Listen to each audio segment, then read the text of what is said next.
Déjà, pour parler de la gouvernance donc, des associations. Alors, premier point important à considérer, c'est qu'il n'y a pas de définition unique de la gouvernance.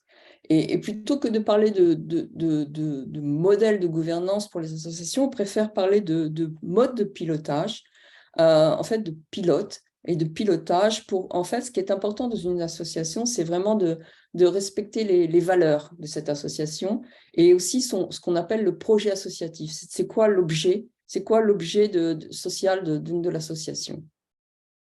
Alors, usuellement, une association a plusieurs organes de gouvernance qui sont un peu donnés par la loi de 1901, bien que cette loi elle soit très, très souple, et donc elle ouvre pas mal je dirais d'opportunités, de flexibilité à l'organisation donc, de l'association. Mais usuellement, une association, elle comprend d'abord une assemblée générale. Alors, qu'est-ce que c'est qu'une assemblée générale? C'est une assemblée de l'ensemble des membres de l'association. À partir du moment où quelqu'un est membre d'une association, il peut participer à l'assemblée générale. Et cette assemblée générale, généralement, elle se réunit une fois par an. Et c'est elle qui prend des décisions, les décisions essentielles donc liées à l'association. Maintenant, le deuxième organe qui est extrêmement important, c'est le conseil d'administration. Le conseil d'administration et sa présidence, c'est eux qui vont prendre des décisions et engager l'association vis-à-vis des tiers. C'est eux un peu qui sont les hommes et les femmes visibles donc, et qui engagent l'association vis-à-vis de l'extérieur, vis-à-vis des tiers. Et donc, on verra et on en parlera un peu l'importance de ce conseil d'administration. Et enfin, le bureau. Alors, le bureau, c'est une émanation, en fait, donc restreinte du conseil d'administration. C'est un peu là que se mettent en place les décisions. C'est eux qui souvent assistent le président ou la présidente dans des tâches, par exemple, dans le budget, dans les investissements. Et à ces trois organes donc j'irais, d'organisation et de gouvernance, vient souvent s'ajouter donc une équipe salariée avec un délégué général ou une autre, mais en tout cas une personne salariée donc à cette association. Ce n'est pas obligatoire, mais c'est souvent le cas. Alors, je reviens sur ce conseil d'administration parce que c'est pour nous et pour, j'irais, pour les associations en règle générale, vraiment la première ressource de l'association. Pourquoi? Parce que ce conseil d'administration définit vraiment les grandes orientations de l'association. Vraiment, il est en charge, je dirais, de la stratégie et de la mise en œuvre de cette stratégie à travers ce qu'on appelle le projet associatif ou le plan de développement. Et c'est lui aussi, ce conseil d'administration, qui va nommer les personnes du bureau, y compris le président. Donc, à la fois, je dirais, la stratégie et les hommes pour le supporter. Donc, quelles sont les tâches usuelles d'un conseil d'administration? C'est souvent lui qui s'occupe à la fois ce qu'on appelle du pilotage, mais également du contrôle ou de la vérification que ces tâches soient bien exécutées. Par exemple, il s'occupe de l'approbation donc des budgets, du contrôle de son exécution, il arrête les comptes, il met en œuvre le projet associatif, hein, comment ce projet il est défini, avec quelles sont les étapes, quels sont ses points importants, ses milestones, qui va prendre en charge. Il nomme donc les différentes personnes, les dirigeants. C'est lui aussi qui est l'interlocuteur à la fois des salariés, mais également des parties prenantes, hein, de tout ce qui peut être ressources extérieures à l'association, mais également avec les bénévoles, bien évidemment. Il est le garant des valeurs donc de l'association, ça, sa raison d'être. Et ce qui est important aussi de se rendre compte, ce conseil d'administration, c'est lui qui va rendre compte de ses actions à l'Assemblée générale, l'Assemblée dont on a parlé tout à l'heure, qui se réunit donc une fois par mois. Et c'est le conseil d'administration qui va présenter un peu tout l'état d'avancement, le bilan, donc à l'Assemblée générale. Alors, on définit un petit peu quels sont les facteurs de bon fonctionnement, les facteurs clés d'un bon fonctionnement d'un conseil d'administration, qui sont à la fois structurels et opérationnels. Alors, ce qu'on appelle structurels ou fondamentaux, c'est que pour toute association, il est important donc de définir des statuts et un règlement intérieur qui va définir un petit peu le périmètre de l'intervention donc de l'association. C'est-à-dire quel est son projet, ça touche quelle activité, quels sont les moyens qui sont mis en œuvre. Dans ces statuts, on définit souvent aussi, ou dans les règlements intérieurs, le rôle du conseil d'administration, le rôle des administrateurs, la durée du mandat des administrateurs, 2 ans, 3 ans, 5 ans, le nombre d'administrateurs, combien on veut d'administrateurs dans le conseil d'administration. On dit également quelles sont les règles de renouvellement de ces administrateurs et quelles sont aussi, par exemple, les relations avec les instances externes, les instances de gouvernance. Donc, ce qui est important dans un conseil d'administration, vous le comprenez bien, c'est qu'on ait toutes les compétences qui permettent de le faire fonctionner. Et ce qui est important aussi, c'est d'avoir des personnes qui sont vraiment en adéquation avec le besoin donc de l'association et ses enjeux. Donc ça, c'est ce qu'on appelle les fondamentaux. Et puis également, il y a des facteurs plus opérationnels, on va dire aussi plus humains, c'est-à-dire tout ce qui va être effectivement préparation, animation des réunions, donc c'est un peu collectif. Et puis aussi, et ça c'est important, on reviendra sur le rôle de l'administrateur, c'est son rôle et le comportement, c'est-à-dire sa contribution individuelle donc dans ce conseil d'administration. Et également, ce qui est important dans les facteurs opérationnels, et on l'a évoqué déjà, c'est les relations avec les parties prenantes. C'est à la fois les bénévoles, bien évidemment, mais également tout ce qui peut être support extérieur qui vont contribuer, des subventions, qui vont apporter donc du support, parfois économique, donc, à cette association. Au bilan, ce qu'on dirait, c'est qu'il y a 2 facteurs prépondérants, je dirais, dans le bon fonctionnement d'un conseil d'administration, c'est qu'il soit bien composé, donc à la fois d'une diversité donc de personnes avec des compétences différentes, et qu'il soit surtout bien animé également, avec vraiment une bonne participation donc collective et individuelle de chacun. Alors, pour préciser un petit peu ce qu'on attend donc d'un administrateur, je vais avoir 2 slides qui vont présenter cela. D'abord, ce qu'il faut bien comprendre, c'est que l'administrateur, c'est vraiment une pièce du puzzle. Il est important, il assure la bonne marche de l'association. Et le point qui nous semble le plus important, c'est qu'effectivement, pour qu'un administrateur participe à ce conseil d'administration d'une association, c'est qu'il soit vraiment engagé vis-à-vis des valeurs de l'administration. C'est vraiment le point, je dirais, le plus important, c'est que c'est un engagement et donc il faut pouvoir porter la cause, la présenter, la soutenir vis-à-vis de l'extérieur. C'est vraiment le driver, le point important donc d'une participation d'administrateur à une association. Après, ce qu'on attend d'un administrateur, c'est de participer, bien évidemment, de façon assez constructive, avec ses idées, avec ses perspectives, avec son expérience, et donc de pouvoir participer de façon active à un conseil d'administration. En plus, c'est important aussi pour l'administrateur d'avoir des qualités humaines. Il fait partie d'un groupe, comme on disait, d'une pièce du puzzle. Donc, ce qui est important, c'est qu'il sache à la fois écouter, comprendre, adapter et donc fédérer, qu'il fasse preuve d'humilité, mais également aussi de curiosité, d'intégrité, bien évidemment, d'indépendance d'esprit et de courage. Donc, c'est vraiment des valeurs humaines qui sont très importantes pour que chacun puisse collectivement participer à un bon fonctionnement d'un conseil d'administration.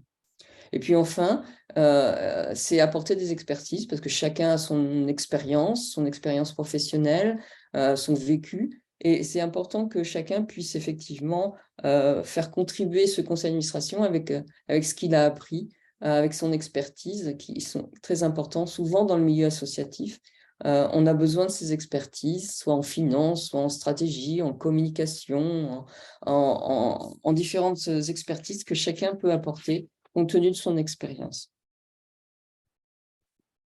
Donc, l'administrateur aussi peut avoir un rôle particulier en complément de ce rôle que je viens de décrire, qui est un peu généraliste, parce qu'il a des connaissances particulières dans un domaine. On va prendre par exemple, il a de bonnes connaissances en finance ou en informatique. Et dans ce cas-là, il peut faire partie d'une mission spécifique sur un thème particulier, et ce qui peut se présenter sous forme de comité ou de commission.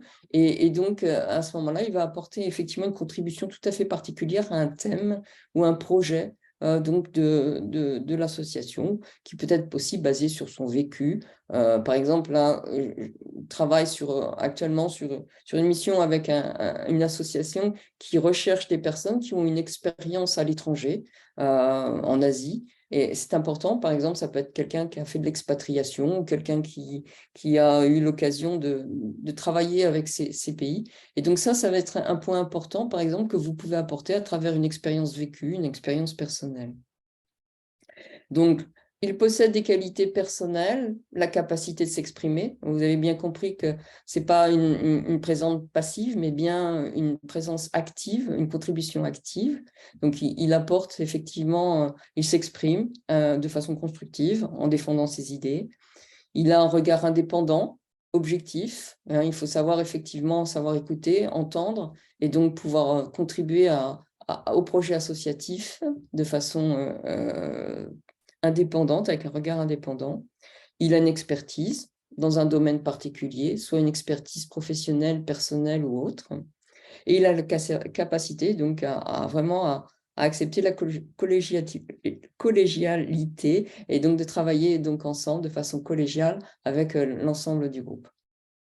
Voilà un petit peu ce qu'on voulait vous présenter sur ce rôle, sur cet environnement. Bien évidemment, vous avez la possibilité, s'il y a des questions qui restent, qui demeurent, de les poser, comme disait Anne, donc dans le Q&R, et on fera un plaisir donc de vous répondre.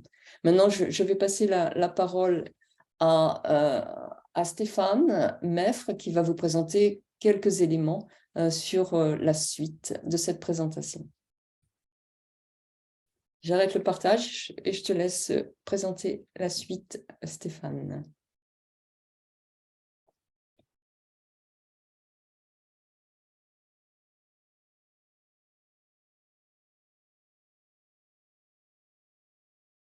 Stéphane, ton micro est coupé. Voilà, j'espère que vous m'entendez tous. Donc bonjour à toutes, bonjour à tous. Donc quelques mots après cette présentation d'Élise, quelques mots sur le programme bénévolat de gouvernance de Passerelles et compétences. Ce programme a été lancé officiellement au mois de septembre 2020, donc ça fait un peu plus de 2 ans maintenant, 2 ans, presque 2 ans et demi. On a eu le plaisir d'accompagner aujourd'hui plus de 100 associations. On en est à fin décembre à 113 associations. On a pas mal de missions qui sont en cours. Pour juste vous donner un ordre d'idée, aujourd'hui, on travaille sur à peu près une quarantaine d'accompagnements d'associations, donc au moins 40 postes possibles d'administrateurs ou d'administratrices. Et aujourd'hui, par le biais de nos accompagnements, nous avons participé, contribué à la cooptation donc, de 80 administrateurs ou administratrices. Donc c'est un programme qui, comme vous le voyez, a un certain impact. Alors, ce qu'il faut aussi avoir à l'esprit, ce qui peut être intéressant pour vous, c'est quand on dit accompagnement à la recherche d'administrateurs, qu'est-ce que ça veut dire? En fait, ce sont des missions qui sont réalisées par ce qu'on appelle, nous, des passerelles, des missions qui peuvent durer assez longtemps, c'est-à-dire c'est des missions qui peuvent durer entre 3, 4, 5, 6 mois. Et il y a toujours 2 grandes étapes dans chaque mission d'accompagnement. Il y a une étape de diagnostic que l'on réalise avec l'association, donc pour bien qualifier ses besoins en matière de gouvernance. Donc ça, c'est très important, cette phase-là, c'est pour être sûr d'abord de bien comprendre quel est l'état de la gouvernance dans l'association considérée, mais aussi quels sont ses vrais besoins, notamment par rapport à ses enjeux, que ce soit des enjeux à court terme ou à moyen terme. Donc cette phase de diagnostic est très importante. Et ensuite, vous avez une deuxième phase qui elle, est plus classique, qui est tout simplement la recherche de bénévoles dont les attentes, dont les souhaits correspondent aux besoins de l'association. Dernière précision, donc pour réaliser ces missions d'accompagnement, aujourd'hui, on est à peu près une 50aine de passerelles à faire ça chez Passerelles et compétences. Et sur chaque mission, on travaille en binôme. Donc, si le sujet vous intéresse, n'hésitez pas à nous en faire part.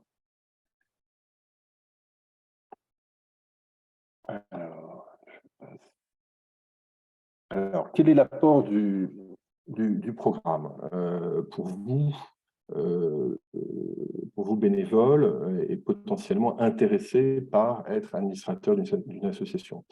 L'apport du programme, c'est qu'en fait, c'est que vous pouvez voir facilement, une fois que vous êtes inscrit chez Passerelle Compétences, quelles sont les opportunités qu'on peut vous proposer. Et au jour d'aujourd'hui, si vous êtes déjà inscrit, vous pouvez avoir accès à, comme je le disais tout à l'heure, entre 30 et 40 opportunités de mandat, soit d'administrateur ou d'administratrice. Donc, vous avez un assez grand choix d'engagement en tant qu'administrateur ou administratrice. Donc ça, c'est un premier point, c'est que vous avez un choix important et donc la possibilité de rejoindre des associations très, très diverses. Le deuxième point qui me paraît aussi à souligner, c'est que toutes les opportunités qui sont présentées par Passerelle Compétences sont des opportunités qui sont qualifiées. C'est-à-dire qu'il y a eu effectivement, ce que je disais tout à l'heure, il y a eu un travail de diagnostic en amont pour s'assurer que le rôle qu'on vous propose a été réfléchi, a été préparé et qui va ensuite donner lieu à un accueil et une intégration par l'association. C'est-à-dire qu'effectivement, l'association, on veillera à ce qu'elle vous accueille de la meilleure façon possible pour que vous puissiez prendre au mieux votre rôle, vos fonctions au sein du conseil d'administration. Également, ce que l'on propose aussi à tous les bénévoles qui ont franchi le pas, c'est-à-dire qui effectivement ont pris un rôle d'administrateur ou d'administratif, on leur propose des ateliers, tout simplement des ateliers de partage d'expérience. Notamment récemment, on a eu l'occasion de mener un atelier sur le rôle de trésorier. Donc voilà, c'est un exemple d'atelier de partage d'expérience. Et enfin, naturellement, on met à votre disposition un certain nombre bien sûr de documents, mais aussi de conseils. On peut vous orienter d'ailleurs, si vous le souhaitez aussi, vers des formations utiles. On est en relation régulière avec un certain nombre d'organismes de formation, notamment avec l'Institut français des administrateurs, mais aussi avec IEDH, qui propose des formations très utiles à des administrateurs bénévoles. Dernier point, d'un point de vue vraiment pratique, comment faire si effectivement vous êtes intéressé à l'issue de ce webinaire et vous souhaitez en savoir plus, voire vous souhaitez recevoir des propositions de mandat d'administrateur, d'administratrice. Alors, en fait, il y a deux cas de figure. Soit vous n'êtes pas inscrit aujourd'hui chez Passerelle Compétences. Bon, à ce moment-là, la démarche est assez simple. Vous allez sur notre site passerellecompétences.org, vous vous inscrivez et automatiquement, vous serez invité à un entretien d'accueil avec une passerelle pour mieux vous connaître et aussi bien comprendre vos attentes, vos souhaits en termes d'engagement. Donc ça, c'est la première possibilité. Ou bien, vous êtes déjà inscrit chez Passerelle et Compétences, vous n'avez pas forcément pensé jusqu'à présent à vous engager comme administrateur ou administratrice. Et alors là, à ce moment-là, pour nous signaler effectivement cet intérêt spécifique, nous vous invitons donc à nous adresser un mail, tout simplement, à notre boîte mail dédiée, qui est la boîte mail gouvernance@passerelle-et-compétences.org. Et à ce moment-là, votre profil sera mis à jour et vous pourrez recevoir donc directement des propositions de mandat. Enfin, dernier point, si vous êtes intéressé à jouer un rôle de passerelle, c'est-à-dire en fait à participer à des missions d'accompagnement des associations dans la recherche d'administrateurs, ben là aussi, n'hésitez pas à nous le faire savoir en nous envoyant un mail à l'adresse gouvernance@passerelle et compétences. Voilà, je crois qu'on a terminé pour tout ce qui est présentation. Ce que je vous propose maintenant, dans une deuxième partie de ce webinaire, c'est de donner la parole à des personnes qui vivent, je dirais, entre guillemets, un peu tous les jours, en tout cas régulièrement, ce rôle d'administrateur et de les entendre parler effectivement de leur vécu dans ce domaine et surtout que vous puissiez leur poser les questions que vous souhaitez. Voilà, donc j'arrête ici le partage. On va d'abord commencer Anne, par un témoignage vidéo et je te laisse la main. Tout à fait, le témoignage vidéo de Laurence Lepetit de France Générosité que je vous partage tout de suite.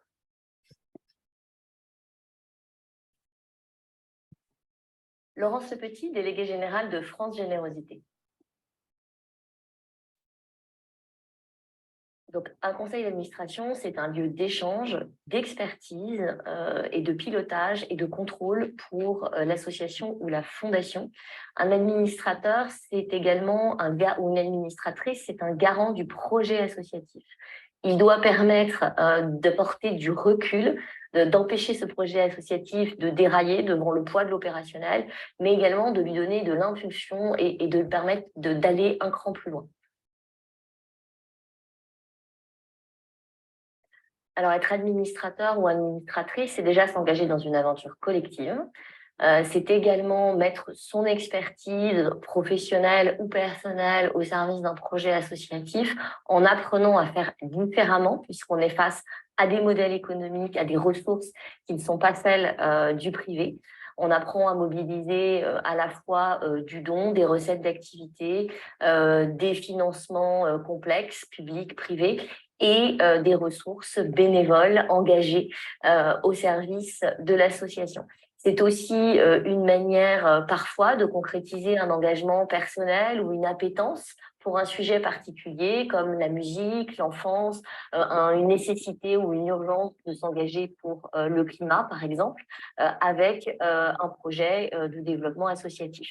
Enfin, pour des associations qui ont des ancrages locaux, c'est aussi une manière de regarder différemment son territoire et de s'y investir pleinement. C'est aussi la possibilité d'apprendre à faire autrement, d'être source d'innovation, puisque c'est un secteur qui a testé et recetté avant tout le monde beaucoup de choses. Si je prends l'exemple de l'habitat partagé, par exemple, pour les personnes âgées ou pour les personnes en situation de handicap, c'est bien le secteur associatif qui très tôt a testé ce type de solutions.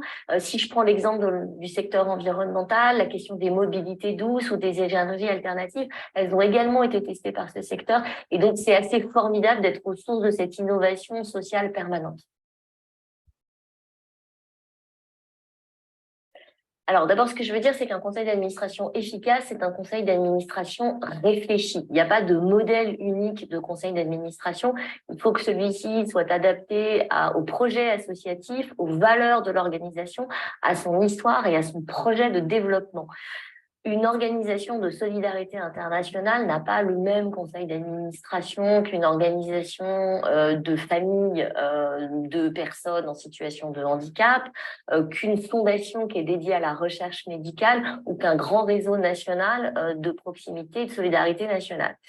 Un conseil d'administration, évidemment, il est riche, il est pluriel dans les expertises et dans les expériences qu'il mobilise, pluriel aussi dans les rapports, l'histoire qu'on peut avoir avec cette association, donc à la fois des personnes qui sont là depuis longtemps et d'autres qui viennent d'arriver et qui ont ce regard neuf sur l'organisation, et puis également une pluralité de sensibilité, d'âge, et puis une parité. C'est très important également de réfléchir à cette question de l'égalité entre les hommes et les femmes et de leur représentativité au sein du conseil d'administration. Alors, tout le monde peut être administrateur bénévole. Je pense qu'il est très important de se dire que c'est aussi légitime d'avoir un administrateur qui a une longue expérience avec l'association, qui est passé par le terrain, qui en connaît les rouages et qui va apporter son vécu, sa mémoire, sa connaissance, qu'un administrateur ou une administratrice récente avec un regard neuf, qui va oser des choses différentes, qui va oser innover, qui va permettre aussi à l'association de sortir de sa zone de confort.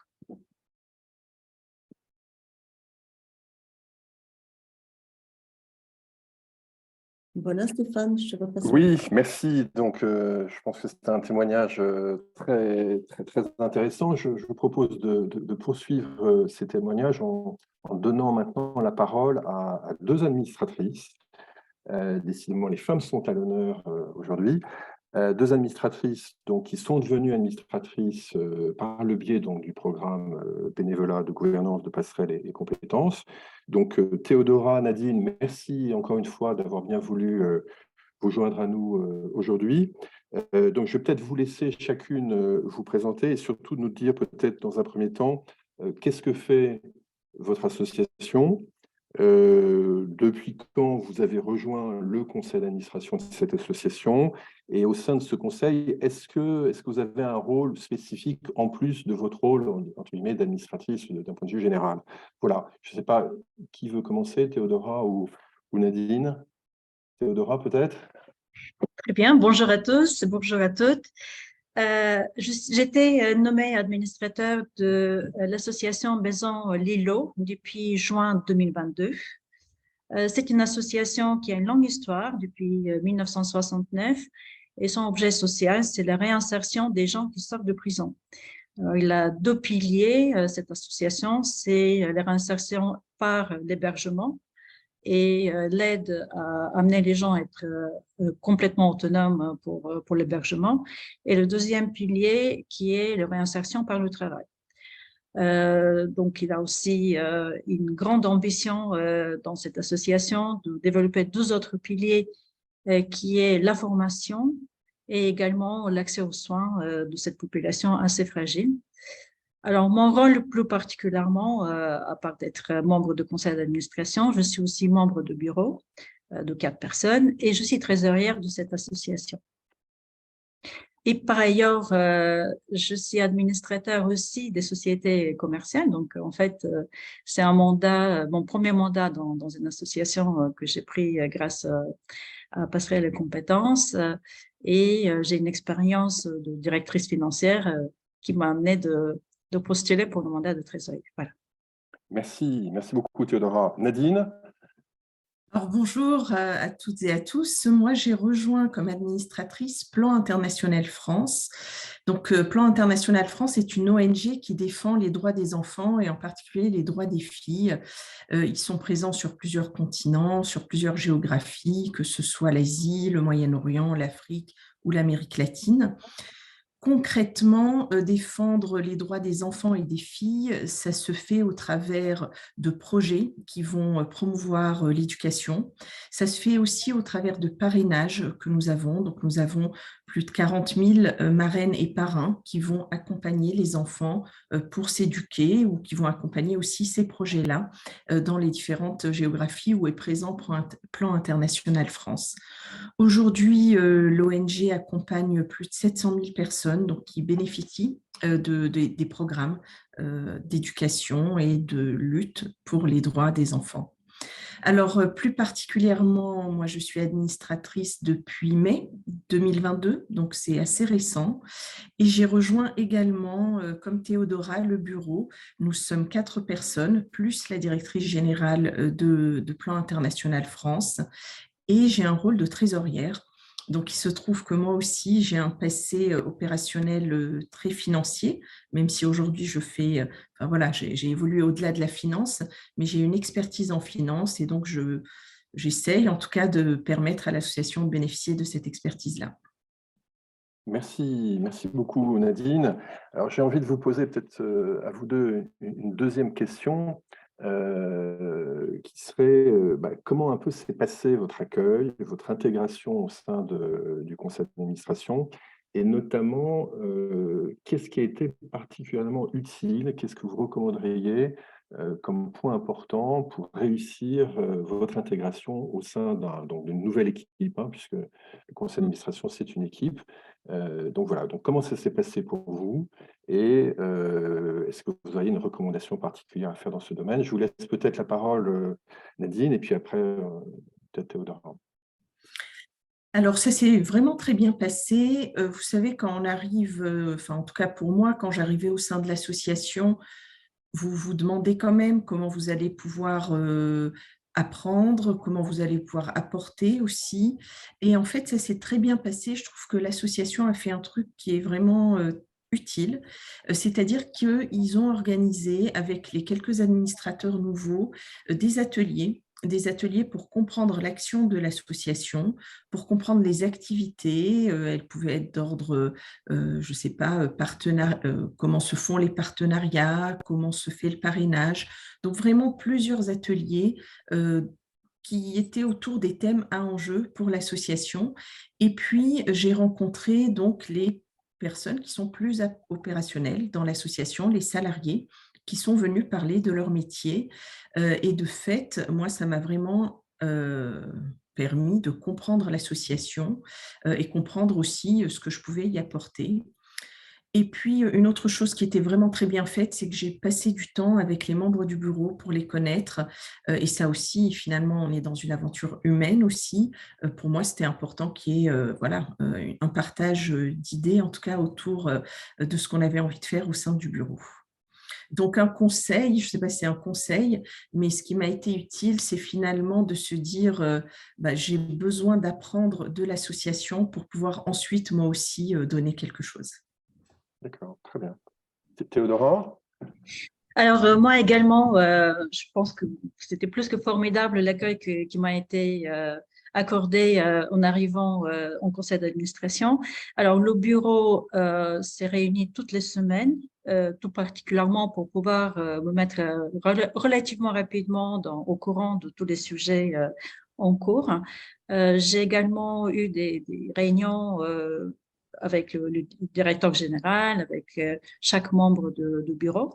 Mais ce que je trouvais particulièrement utile aussi, c'est que très rapidement, je suis allée visiter les centres d'hébergement. Donc, il y a 4 centres d'hébergement à Amiens et 2 dans la région parisienne, où j'ai pu faire la visite, faire la connaissance des gens sur le terrain, voir les locaux, voir effectivement comment ça se passe. Fallait aussi également voir les habitants en fait. J'ai aussi visité un atelier où il a du travail qui est proposé pour les gens en réinsertion.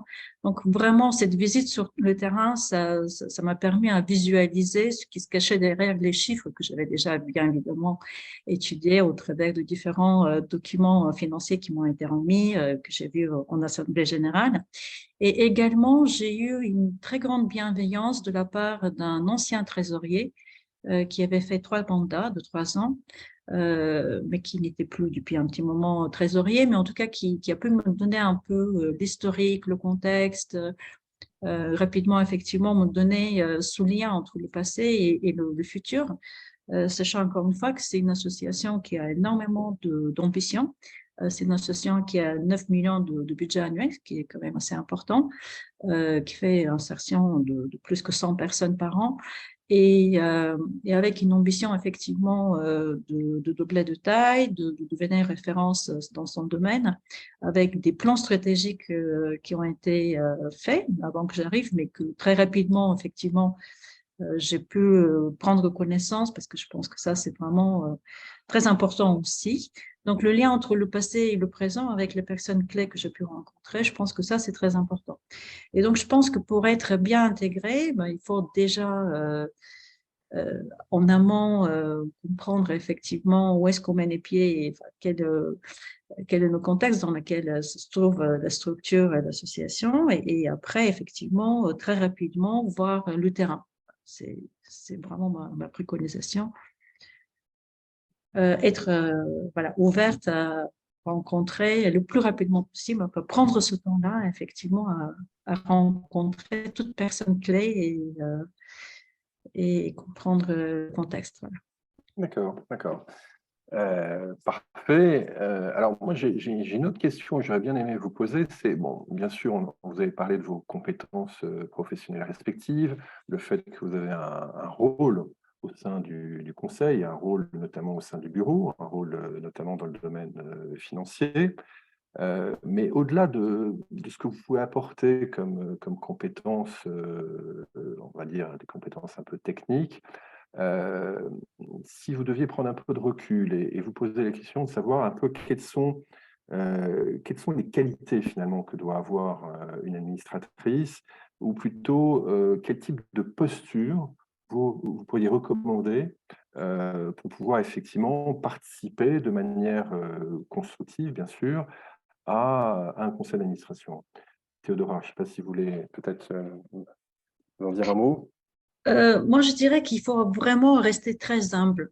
Je pense que ce qui est vraiment important, c'est pour être impactant, c'est d'être à l'écoute. Parce que en fait, c'est pas uniquement de venir avec nos expertises et de dire que ça suffit. En fait, c'est une aventure collective. Et il faut que le collectif, qu'on puisse être impactant, c'est qu'on est à l'écoute de toutes les dynamiques de ce collectif qui est le conseil d'administration et le bureau en particulier. Je dirais ce qui est important en posture, voilà, c'est ça, c'est être courageux pour apporter des idées, mais rester très, très humble aussi et écouter les autres. D'accord, d'accord. Nadine, vous voulez peut-être rajouter votre propre vécu dans ce domaine? Oui, et je rejoins beaucoup ce que dit Théodora. Je pense qu'être à l'écoute et en fait avoir un esprit d'ouverture par rapport à ce qu'est l'association, son esprit, pour pouvoir apporter de manière opportune en fait.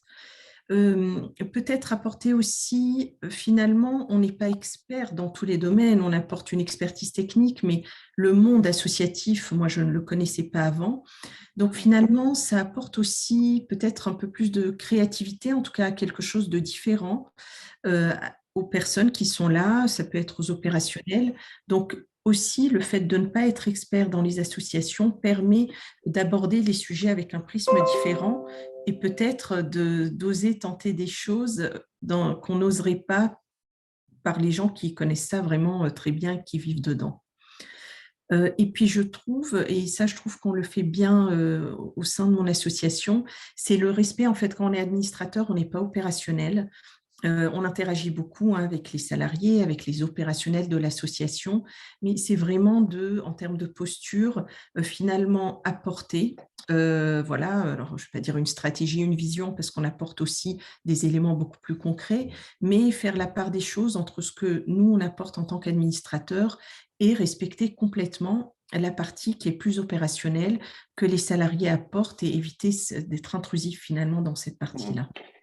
D'ailleurs, c'est pas difficile parfois, de temps en temps, justement, de rester un peu sur cette ligne de crête entre l'aspect un peu prendre prise de recul, vision stratégique, et le fait d'avoir en face de vous parfois des personnes qui sont vraiment les mains dans le cambouis, les mains sur le terrain. Vous avez une recette là pour arriver effectivement à garder cette posture un peu particulière? Alors, je pense que c'est un challenge, en fait, c'est un enjeu parce qu'effectivement, au bout d'un moment, on a envie d'y aller aussi, on a envie d'être avec eux, etc. Alors, moi, je trouve que la recette qui fonctionne chez nous, c'est qu'on est 4 au sein du bureau. Donc, on se rappelle aussi régulièrement ah, attention, là, on est peut-être en train… donc, voilà, on est des cordes de rappel les uns pour les autres pour que collectivement, on se dise, il ne faut peut-être pas aller plus loin, là, c'est opérationnel. Donc, en tout cas, on a la conscience de veiller à ça et ça aide.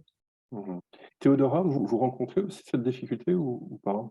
Alors, oui et non.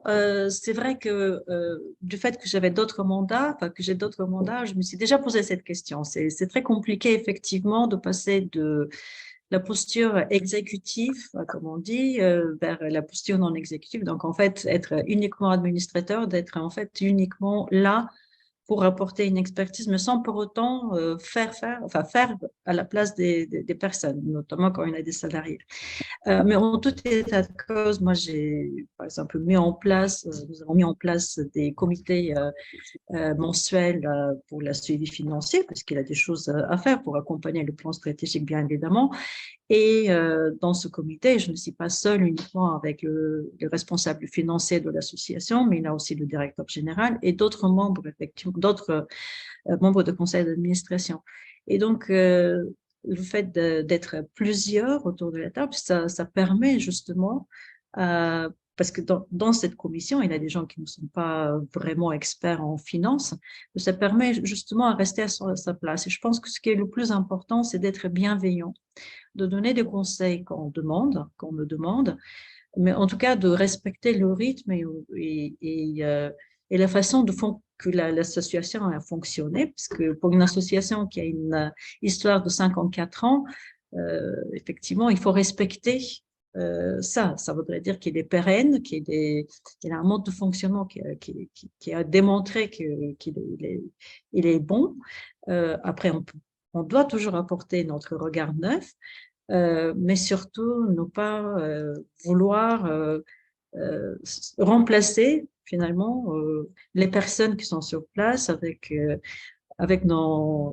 parce qu'on sait faire différemment dans notre carrière de professionnel de la finance. D'accord. Alors, toujours un peu dans la lignée de ce sujet, puisque effectivement, on comprend mieux en vous écoutant le rôle que vous pouvez avoir au sein d'un conseil d'administration. Est-ce que vous pouvez nous dire un mot, parce que c'est souvent une question qui revient, est-ce que c'est un rôle qui est très prenant? Est-ce que c'est compatible avec vos activités par ailleurs? Je ne sais pas si Théodora voulait répondre ou Nadine. Alors, je pense que de toute façon, avant de s'engager, il faut vraiment bien faire sa due diligence, savoir effectivement combien de temps l'association a besoin effectivement pour l'application de son trésorier, par exemple. En tout cas, moi, clairement, je savais que j'avais le temps à consacrer. Et en plus, je pense que si jamais on veut consacrer plus de temps, on peut le faire. En fait, c'est quelque chose qu'on doit quelque part savoir nous-mêmes. Par exemple, actuellement, l'association est en train de préparer un séminaire et donc je me suis spontanément proposé aussi de faire partie de ce petit comité d'organisation de séminaire parce que j'ai le temps et donc je considère que je peux aussi apporter de mon temps au-delà de mes responsabilités de trésorière. Et je trouve aussi que c'est une excellente façon pour moi de comprendre encore mieux l'association et d'être encore plus intégrée en travaillant avec les salariés et en travaillant sur des thèmes importants pour cette association. Donc, ça peut prendre très peu de temps, qui est le temps des réunions du bureau ou du conseil d'administration en fonction de la gouvernance qui est mise en place de l'association. Et ça dépend aussi de la taille de l'association, de quel niveau de maturité il se trouve, de l'exigence vis-à-vis son conseil, parce que le conseil, il est là pour donner la stratégie, pour valider effectivement toute l'action finalement de la direction générale pour s'assurer qu'elle est en phase avec la stratégie, avec l'objet social de l'association. Mais effectivement, ça dépend aussi de la taille et de sa maturité. En ce qui me concerne, ça me prend 2-3 jours par mois, mais c'est le temps que je peux actuellement consacrer et que je donne très volontiers. Voilà. D'accord. Et donc, vous aviez eu un échange vraiment clair sur ce sujet avec, je sais pas, avec le président de l'association ou les autres membres du conseil quand vous êtes arrivé? C'est un sujet que vous avez évoqué, dont vous avez parlé. Et, voilà. Absolument. Donc, ça, c'est vraiment parmi les questions que j'ai abordées en entretien avec le bureau. Pour moi, c'était important déjà quelle est l'ambition, quelle est la mission finalement, ce qui est le plus important, bien sûr, au-delà de l'ambition. Comment effectivement fonctionne la gouvernance entre le bureau, le conseil d'administration, la direction générale, enfin, les salariés, mais aussi effectivement combien de temps ce poste, ce mandat d'administrateur demandé. Et clairement, oui, c'était quelque chose qui était clairement difficile. D'accord. Merci. Nadine, pour ce qui vous concerne, comment vous voyez cette éventuelle difficulté du temps à consacrer à votre rôle d'administratrice, par rapport à tout ce que vous avez à faire par ailleurs, notamment vos activités professionnelles? Oui, c'était un point important pour moi, effectivement, au moment de la prise donc, de ce mandat d'administrateur. Et c'est un point, en fait, moi, que j'ai abordé très tôt, même avec vous, avec Passerelle et Compétences, en fait, dès le départ, pour bien comprendre. Je ne souhaitais pas être administratrice si je ne savais pas y consacrer le temps nécessaire. Donc, j'avais envie de faire les choses bien.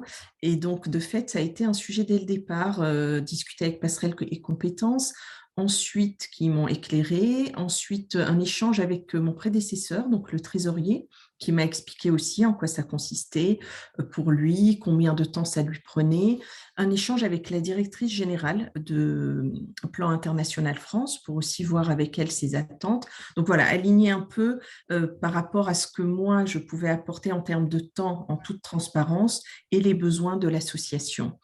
Et en fait, il y avait déjà, parce qu'on est plusieurs en fait à avoir une vie professionnelle à côté, il y avait déjà des choses qui étaient faites. Par exemple, vous voyez, les conseils d'administration, il y en a 4 par an et ils se déroulent systématiquement en fin de journée, donc vers 18h ou 18h30.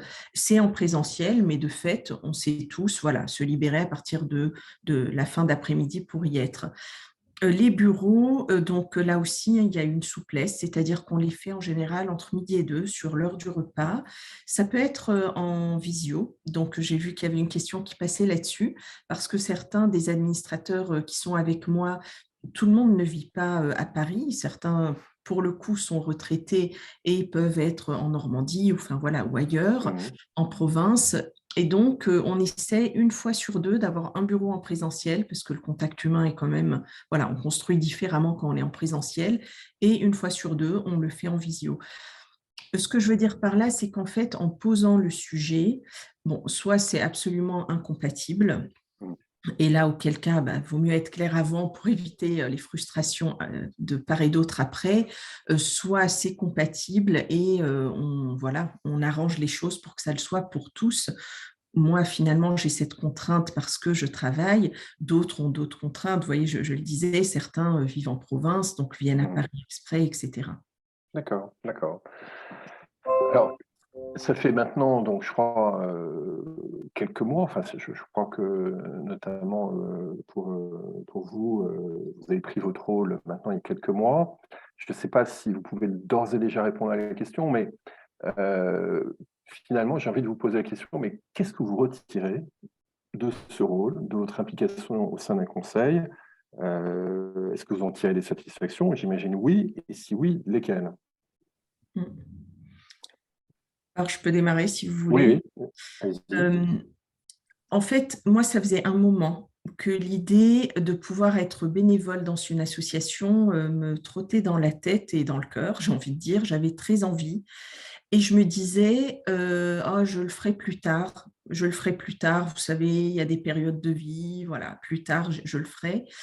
Et c'est en échangeant avec des collègues, dont voilà, certains qui étaient aussi dans des associations de manière différente, coopérationnellement, je veux dire, qui m'ont dit, mais pourquoi tu veux attendre? Ça peut être déjà maintenant, mais de manière différente. Et en fait, le fait d'être administrateur, ça me permet quelque part de combler cette envie, de répondre à cette envie de donner du temps, de donner de l'expertise, enfin, d'apporter mon savoir-faire à une association, à une cause qui me tient beaucoup à cœur, tout en le gardant compatible avec ma vie professionnelle à côté.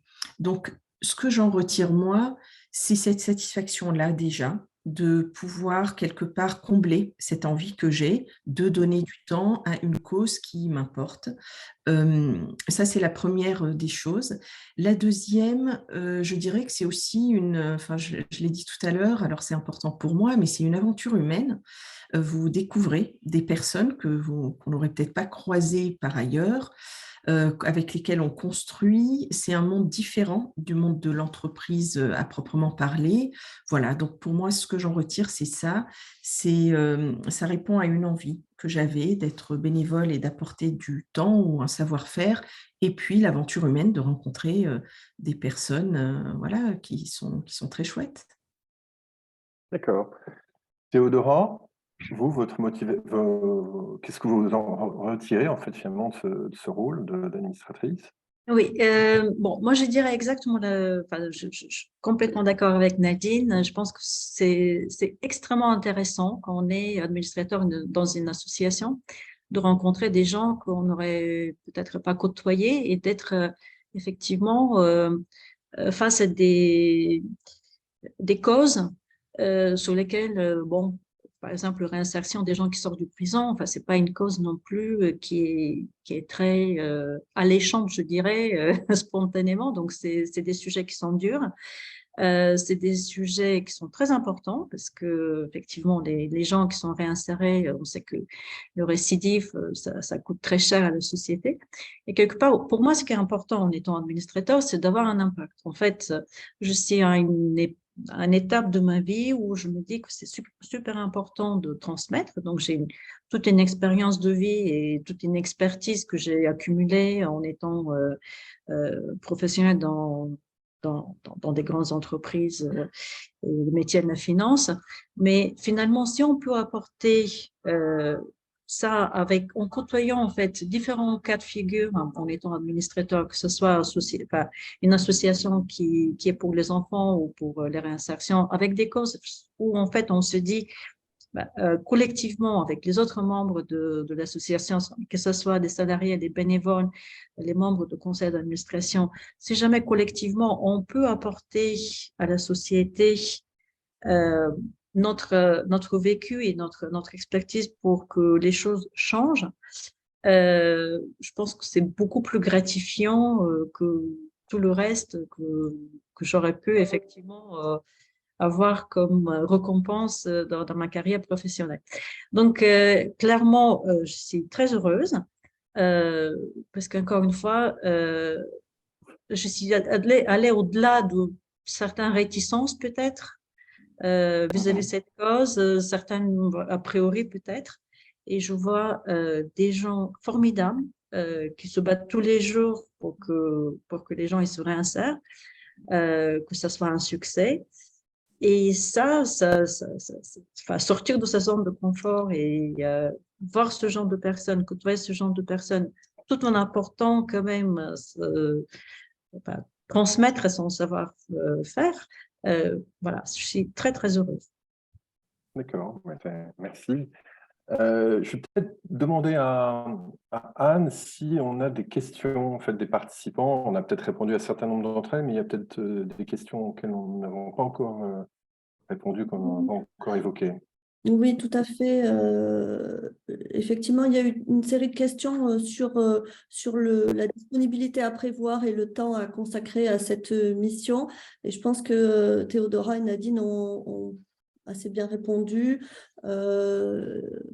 sur le temps et sur la compatibilité avec l'activité salariée. Donc, à moins que vous ayez d'autres commentaires à faire, Élise et Stéphane, je passe aux questions, à des groupes de questions différentes.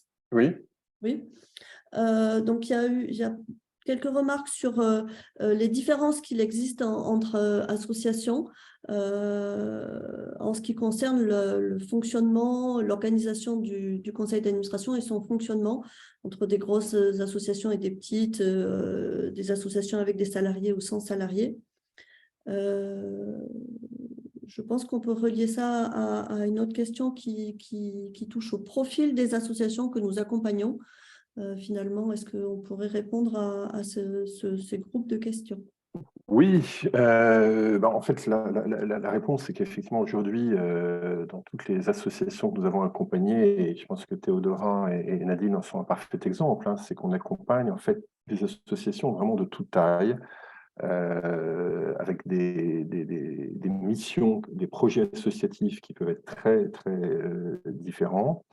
À l'origine, quand on a créé ce programme, on pensait que ça intéresserait peut-être des associations de taille petite ou moyenne. Et en fait, on s'est aperçu aujourd'hui que voilà, on a l'occasion d'intervenir, encore une fois, pour toutes les tailles d'associations, des associations qui sont des associations locales, des associations qui sont nationales, parfois des têtes de réseau, ou parfois, comme c'est le cas de Nadine, pour des ONG internationales. Donc, c'est vraiment très varié.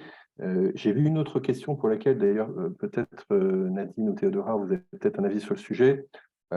Finalement, on ne l'a pas évoqué, mais comment on fait pour être cooptée administratrice? Parce que, bon, effectivement, à un moment donné, vous avez rencontré des personnes, vous avez sans doute rencontré certains membres du conseil d'administration, mais en pratique, comment ça s'est fait? Comment vous avez finalement été formellement... vous êtes formellement devenue administratrice? Alors, moi, mon parcours finalement s'est fait beaucoup au travers de passerelles et compétences. Et je ne connaissais pas des personnes de l'association avant. Donc, c'est vraiment ce que vous disiez. Moi, je voyais passer ce que vous proposiez. je m'étais abonnée et donc je voyais passer régulièrement des choses et je me disais, mais ça, est-ce que je vais pouvoir? Ça, c'est peut-être trop petit, je ne saurais pas le faire parce que ça demande beaucoup trop d'opérationnalité, même en tant qu'administrateur. Et en fait, lorsque j'ai vu ce qui me correspondait, c'était vraiment plan international. Et là, je vous ai contacté et j'ai candidaté. En fait, c'est peut-être pas commun, j'ai envie de dire, comme façon de faire, mais là, je me suis portée candidate auprès de vous. Alors, vous êtes évidemment, vous faites une sélection et ensuite, comment ça s'est fait? Moi, j'ai rencontré le président, j'ai rencontré mon prédécesseur aussi, hein, je vous l'ai dit, pour bien comprendre en quoi ça consistait, mais aussi l'ambiance, l'attendu et puis comment ils vivaient les choses. Et j'ai rencontré également des opérationnels, donc la directrice générale, la directrice financière, la DAF qui est en place, etc.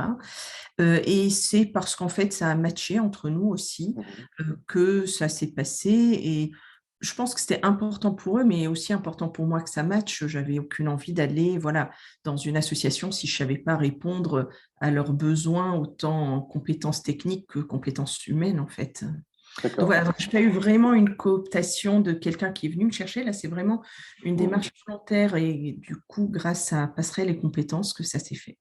D'accord. Est-ce que vous aviez, est-ce qu'il y avait un processus d'élection dans votre organisation de structure? Comment, voilà, Tout à fait. Donc, une fois qu'on a rencontré effectivement toutes les personnes qui vont bien, ensuite, c'est très formel, c'est un vrai conseil d'administration. Donc, lors du conseil d'administration de mai, il y a eu la démission donc, du trésorier précédent, la proposition donc, d'accepter, donc d'élire des nouveaux administrateurs et donc de fait ensuite, une fois qu'on est administrateur, d'être élu en tant que trésorier et membre du bureau. d'accord. Donc, vous avez raison, c'est ensuite tout à fait formel. Il y a eu un vrai conseil d'administration qui a procédé D'accord. à ça. D'accord. Théodora, comment ça s'est passé pour vous? Alors, pour moi, c'était plutôt le hasard. J'ai rencontré Hélène Dier qui a fait la traduction en fait de webinaire aujourd'hui par, par le réseau, enfin par mon réseau, tout à fait par hasard. Donc, on avait discuté de nos actualités et donc il m'a parlé de passerelle des compétences. Et après, effectivement, c'est aussi elle qui m'a introduit un certain nombre de recherches, et donc notamment la recherche pour la maison Lilo. Et donc, j'étais curieuse, j'ai regardé effectivement ce qui fait l'association, quel est le type d'administrateur, de conseil d'administration et de la recherche. Et finalement, j'ai trouvé que c'était un appel. Enfin, ça tombait en bon moment. Encore une fois, je suis très, très passionnée par l'administration déjà d'entreprise. J'étais certifiée à IFA Sciences Po. Et c'est vrai que je trouvais que c'est super intéressant d'élargir mes mandats avec un mandat d'une association, et c'est celle qui me parlait beaucoup. Donc voilà comment ça s'est passé pour que je puisse postuler. Et après, effectivement, j'ai passé un entretien avec les membres du bureau qui ont vu plusieurs candidats. Et donc finalement, bon, c'était moi qui ai été choisie. Et après, effectivement, ma nomination, enfin, je me suis présentée aussi au conseil d'administration et ma nomination s'était faite à l'AG du mois de juin de l'année dernière. D'accord. D'accord. Donc, il y a toujours une élection avec une AG qui donne son avis sur, bien sûr, ce qui est normal, hein, ça fait partie des statuts de toutes les associations.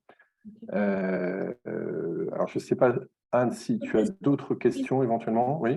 Bien sûr, j'en ai quelques autres en ligne d'attente. Il y a une série de questions sur la localisation géographique. En fait, donc, est-ce que c'est possible en zone rurale? Est-ce qu'on peut être administrateur par Zoom, interposé, ce type de questions? Alors, je ne sais pas si Théodora ou Nadine, vous voulez en parler ou... Alors, l'association, elle a son siège qui est dans le 18e arrondissement de Paris, donc c'est pas en zone rurale, mais effectivement, il a des administrateurs qui sont basés à Amiens, donc qui sont toujours sur Zoom. Donc, c'est tout à fait possible. Et pareil, il y a aussi certaines personnes qui sont retraitées et qui ont des maisons en dehors de Paris, donc, qui sont principalement par Zoom. Alors, à l'Assemblée générale, bien sûr, tout le monde se retrouve physiquement d'autant possible, mais c'est tout à fait faisable de ne pas être présent physiquement aux réunions de conseil. Nadine, vous partagez ce point de vue? Oui, alors nous, on a peut-être, alors je ne connais pas la fréquence, mais nous, on en a 3 ou 4 par an. Donc, on essaye malgré tout d'être là, présent physiquement pour se voir. Maintenant, c'est compatible, on l'a déjà fait, de voir des personnes qui sont présentes par visio. Donc, c'est tout à fait compatible, oui, tout à fait. D'accord, d'accord. Je pense que ça doit juste être une donnée d'entrée claire avec l'association pour voir si ça convient bien à tout le monde, en fait. Peut-être qu'on Anne? peut préciser aussi, Oui. je dirais, Stéphane, si tu permets, c'est Oui, bien qu'effectivement, sûr. Passerelle et Compétences travaille avec beaucoup d'associations qui sont dans de nombreux territoires, hein. On a beaucoup d'associations qui sont en région, et c'est vrai qu'il y a également beaucoup d'opportunités à des administrateurs dans différentes régions de rejoindre des associations dans tous les coins de la France, je dirais. Parce qu'elle soit effectivement soit physiquement, soit en distanciel. Mais nous avons beaucoup d'associations qui ont je dirais des branches donc dans les territoires et dans les régions et qui offrent des opportunités aux administrateurs. Absolument. Anne, autre question? On a une question sur la responsabilité civile et pénale des administrateurs. Théodora, est-ce que vous voulez répondre à cette question? Oui, tout à fait. En fait, bien sûr, quand on prend un mandat, on est responsable, mais en fait, on est co-responsable parce qu'en fait, c'est pas une responsabilité individuelle, mais c'est la responsabilité de tout le conseil d'administration, puisqu'on prend des décisions collégiales et donc en fait, le fait d'avoir un conseil, dans l'association où je suis administrateur, nous sommes 11 administrateurs. Donc, la diversité est tout à fait assurée, aussi bien du type de profil que du fait que la parité, d'ailleurs, on a plus de femmes que d'hommes dans ce conseil. Et je pense que ça, c'est vraiment la gage que quelque part, on prend les bonnes décisions sans pour autant mettre en cause la pérennité de l'association ou de se mettre effectivement en danger, parce que en termes de responsabilité civile, c'est que l'association doit faire des dommages aux tiers, par exemple. Donc ça va découler de nos décisions. Donc, et pénal, c'est encore très rare. Mais en tout cas, on est co-responsable. Et donc, je pense que personnellement, moi, je me sens très à l'aise d'être administrateur dans l'association dans laquelle je suis actuellement. Voilà. Nadine, c'est quelque chose qui vous empêche de dormir ou pas, ce fait d'être mandataire social et donc avoir une responsabilité civile ou pénale? Alors non, pas du tout. Alors pour les mêmes raisons qu'a exposé Théodora, mais c'est vrai que c'est une question qui se pose et c'est bien de prendre du coup la mission d'administrateur, le mandat en sachant y répondre. Et effectivement, on n'est pas exposé directement à des risques. Moi, je me suis posé la question de compatibilité aussi avec mon métier, etc. Et voilà, donc c'était compatible. On n'a pas de... Voilà, il y a une responsabilité d'administrateur, mais comme le disait Théodora, elle est collective. Peut-être juste rajouter 2-3 points qui sont un peu de l'actualité, un peu réglementaire. Je sais pas, il y a une loi qui a été votée au mois de juillet 2021 qui dit une chose comme intéressante, c'est que s'il y a effectivement un problème, ça peut arriver, c'est rare, mais on ne peut pas l'exclure. S'il y a un problème dans la vie d'une association et qu'à un moment donné, on se retrouve avec une action en justice, en tout cas, il y a une loi qui a été votée au mois de juillet 2001 qui dit le juge, à ce moment-là, doit prendre en compte le statut de bénévole du dirigeant ou de l'administrateur. Donc, encore une fois, voilà, il y a un cas particulier qui est le fait d'être administrateur bénévole. Et ben, on en tient compte, effectivement, pour l'appréciation des responsabilités des dirigeants, que ce soit les dirigeants opérationnels ou les administrateurs. Moi, il y a aussi un autre point qui me paraît aussi important, c'est que, vous l'avez dit, donc c'est une co-responsabilité, vous faites partie d'une équipe, donc chacun est co-responsable, et finalement, c'est le collectif en fait, qui participe à limiter les risques éventuels, et notamment, il y a un certain nombre d'éléments qui permettent de limiter ces risques, en tout cas au niveau collectif. Il y a tout ce que vous faites chacun en termes de, par exemple, en termes de suivi financier, le fait que vous apportiez votre expérience qui permet effectivement de suivre comment va l'association d'un point de vue financier, ça permet quand même de limiter les risques, en tout cas au moins de les identifier et de pouvoir les apprécier. Généralement, quand vous prenez votre rôle, vous vous renseignez pour savoir est-ce que l'association a mis en place ne serait-ce que des contrats d'assurance pour se protéger en cas de problèmes éventuels liés à l'exercice de ses activités. Est-ce qu'elle remplit ses obligations fiscales et sociales? Donc voilà, il y a un certain nombre de points de vigilance, effectivement, qu'on se doit d'avoir, mais encore une fois, à l'intérieur d'un collège, à l'intérieur d'un collectif, et on peut supposer que si ce collectif travaille bien, les risques de mise en cause de votre responsabilité sont quand même très faibles. Le dernier point, c'est que, et ça c'est plus à titre individuel, généralement les associations peuvent vous proposer de vous faire bénéficier de ce qu'on appelle une RCMS, c'est-à-dire une assurance responsabilité civile des mandataires sociaux. Je ne sais pas si c'est votre cas ou pas, mais c'est aussi quelque chose qui peut vous permettre, entre guillemets, d'être plus serein dans l'exercice de votre rôle d'administrateur.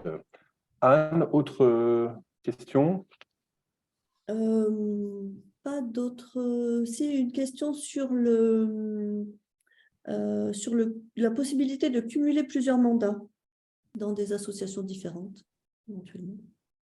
Qu'est-ce que vous en pensez, Théodora ou Nadine? C'est peut-être pas votre cas, encore que, si j'ai bien compris, vous avez un mandat dans le secteur associatif, mais aussi des mandats par ailleurs dans le secteur commercial. Alors oui, moi, c'est mon cas, effectivement. Mais dans le secteur associatif, après, c'est très personnel. Moi, c'est déjà avoir le temps de bien faire ce mandat-là. Donc, pour le moment, en tout cas, je ne me vois pas en ajouter d'autres. Mais vous voyez, c'est plus pour des raisons finalement de temps que des raisons réglementaires de cumul de mandats, oui. D'accord. Théodora? De même pour moi, ouais. J'ai déjà 3 mandats dans des sociétés commerciales, plus ce mandat dans l'association où je mets beaucoup de temps et beaucoup d'énergie avec beaucoup de plaisir. Donc, voilà. D'accord. Et bon, par ailleurs, je suis bénévole dans d'autres associations, mais pas en tant qu'administrateur. Donc, pour l'instant, je ne me suis pas posé des questions sur le cumul des mandats. D'accord. Bon. Anne, je ne sais pas si tu as d'autres questions des participants. Je n'ai pas d'autres questions pour l'instant. Bon. Alors, moi, j'aurais peut-être une dernière question à vous poser, Théodora et Nadine, c'est si vous prenez un petit peu de recul aujourd'hui,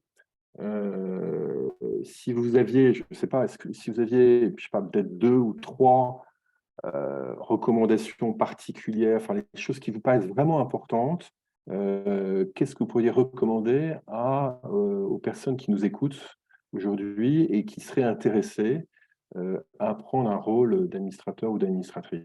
Qu'est-ce que vous leur diriez? Quelles sont pour vous les 2-3 choses qui vous paraissent vraiment importantes? Alors, Déjà, moi, pardon. non, Allez-y. Pour moi, je pense que le sujet le plus important, c'est que, comme tout mandat comprend, il faut faire bien le due diligence, vraiment se renseigner, bien comprendre ce qu'on attend de nous, quelle est la dynamique de conseil, quelle est la mission, est-ce qu'on est en phase avec les missions, est-ce qu'on est en phase avec l'organisation, avec la vision.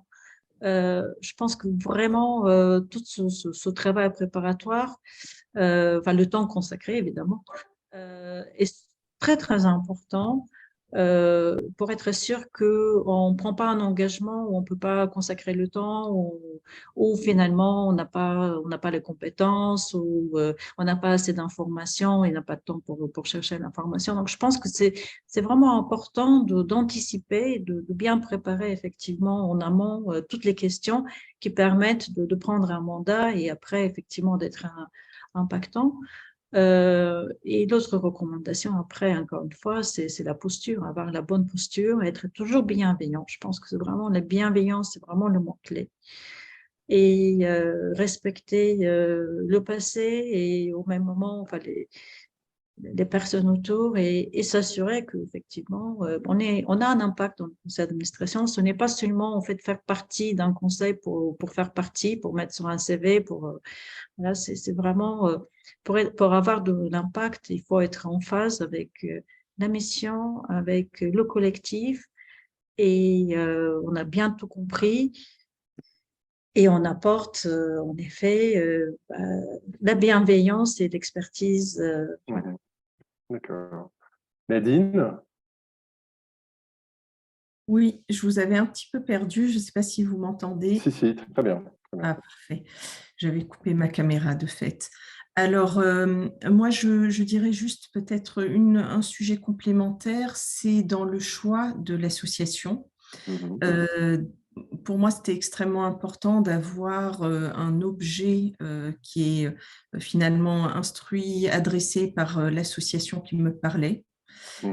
Parce que ça demande du temps aussi, ça demande de l'énergie, et voilà, c'est quelque chose qui était motivant pour moi. Donc c'est ça, c'est bien choisir l'objet de l'association, pourquoi on y va, ce qui nous motive.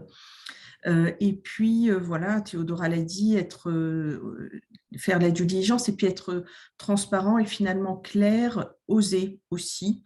Donc, on peut avoir plusieurs freins, j'habite en province, est-ce que je vais avoir le temps, etc. C'est oser partager ça avec l'association ou avec Passerelle et Compétences si on passe par votre biais, pour dire, bah voilà, moi je me pose ces questions-là, qu'est-ce que vous en pensez? Et les personnes qui sont dans l'association, ou d'ailleurs vous, au sein de Passerelle et Compétences, parfois, vous nous éclairez là-dessus et ça peut permettre de lever des interdits qu'on se met parfois avant de franchir le pas. Donc, peut-être, moi, ma principale recommandation, c'est choisir l'association qui nous fait vibrer. Très bien. Bon, bah, écoutez, merci beaucoup. Anne, je ne sais pas si tu veux faire un mot de conclusion. Ben, écoutez, je crois qu'on a fait un petit tour sur la question. On a répondu à la plupart des questions posées. Donc, merci à tous de votre participation. Et puis, le webinaire sera en ligne sur notre site internet. Donc, vous pourrez le voir et le revoir pour en Absolument. Et donc, n'hésitez pas à vous inscrire si le sujet vous intéresse, si vous voulez aller plus loin, si vous voulez effectivement postuler pour un mandat d'administrateur ou d'administratrice. Hein. N'hésitez pas à vous inscrire sur notre site. Voilà, merci à tous. Oui, on vous attend nombreux. N'hésitez pas. Bonne journée. Merci. Bonne journée à tous. Merci à vous. Merci, au revoir. Au revoir.